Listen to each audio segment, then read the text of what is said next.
Thank you for tuning in for another episode of Built, where I look at building, heritage and property related topics. In this episode I'm going to be looking at asbestos, the third wave, and irrational exuberance. But first, the ad. My name is Mike Grant. I do pre-purchase property inspections as well as building and development related consulting, and you can find all the details about me at the end of this video or right now below. So the third wave of asbestos, what's that all about? And that's what I wanted to find out, so I did a bit of research and this is what I found. But firstly, let's go back to the first two waves. The first wave related to people with heavy loads over a long period of time. People like the people mining it or people working in heavy industry. The second wave related to people with extended exposure to asbestos but much lower levels. People such as builders, carpenters, motor mechanics, etc, etc. Now these first two waves were typified by a very defined group of people and a relatively, as related to the size of our population, small group of people. It appears the third wave of mesothelioma or asbestos related deaths relates to a much larger group of people, basically all of us. This third wave of cases has no clear or definable link with asbestos.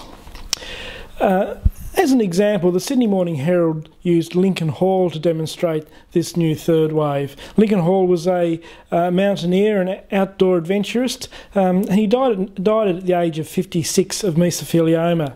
He had no clear link with asbestos apart from, as a very young boy, helping his father building a cubby house in the backyard.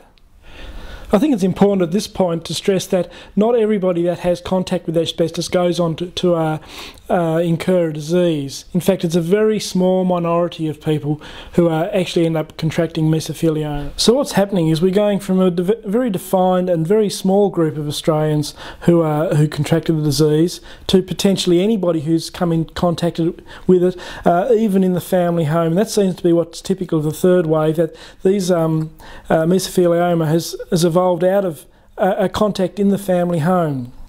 On average, the disease takes 40 years to express itself, so it's very hard for the experts to tell us when this third wave is really going to hit us full on.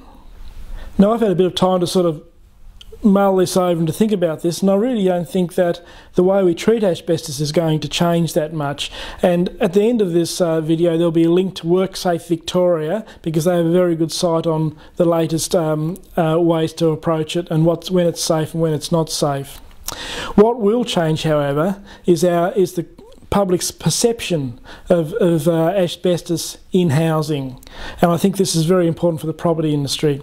Now, just a way of sort of looking at this now, take the scenario, it's 2015, there's been a lot of press about the third wave, the compensation funds are running out of money, there's litigation over the issue, we're hearing about it regularly. Now, you have a young family, you're looking at buying a house and you've taken it back to two. One of them is a 1970s brick veneer house, very ordinary house, very normal house, thousands and thousands of them across Australia. But you don't know whether there's asbestos in the house. There may well be asbestos in the soffit linings, in the inside the electrical meter box if it's a timber meter box, and behind tiles. Now, the best advice is that all these three uses of asbestos cement sheet is perfectly safe when it's painted, when it's behind tiles and it's not being used. Perfectly safe. The second house you're looking at is a house built in, say, 1992. Well, when asbestos was banned from all uses in Australia. Which house would you choose? Well, considering it's a young family, I think I'll go for the safe bet. I think I'd go for the newer house. But have a think about it and think which one you would rather go for, and then think about those sorts of implications, those sorts of decisions being made in the market itself. So I think asbestos is a problem that we've really got to keep our eye on to see where it goes. I can't sort of predict what's going to happen, but I'm pretty sure that this third wave is going to have pretty serious implications for the property market.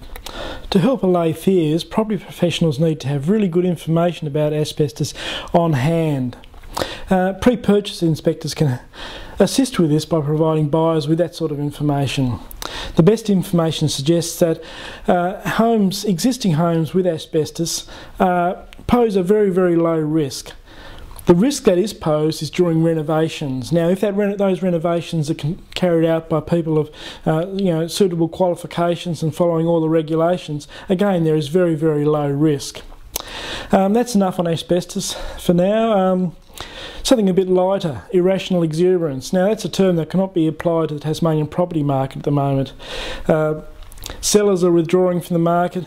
Buyers are sitting on their hands and delaying decisions. But in Toronto, Canada, there's a little bit of a micro bubble happening apparently, with 10% rises in March alone. Now, this is on the back of very, very low interest rates and changes in demographics. This was reported in the Australian Financial Review by writer Anna Bursanak. And reading it, I felt a bit of a jealous, really. A bit of jealousy came out, and I reflected back to sort of 2008, when all agents had to do was get up in the morning to sell properties, and builders were selling houses off the plan. Wouldn't that be good again? So it's a good article to read to sort of lift your hopes that things might change. It also has a couple of real beaut little quotes in it, like the problem with asset bubbles is they're tremendously popular, and you only know it's a bubble when it's burst. That's all for this episode. I'll just recap those links and they'll appear on the screen sort of up there. The first one is the Sydney Morning Herald article on asbestos and the third wave. This is a more human piece. It's the one that profiles Lincoln Hall. The second one is the Australian Financial Review article. Now, that's more expert driven, more statistical driven. So if you want the actual facts, I would recommend the Financial Review article. The third link is to the WorkSafe Victoria site for the up to the minute, ways of dealing with what the law requires, etc., for asbestos, and it's worth reading those sort of regulations in terms with the third wave, because a lot of the time asbestos is actually safe. The fourth link is to the Anna Bursanak article on property bubbles in the Australian Financial Review. So that's all for now, and bye. I'll see you later.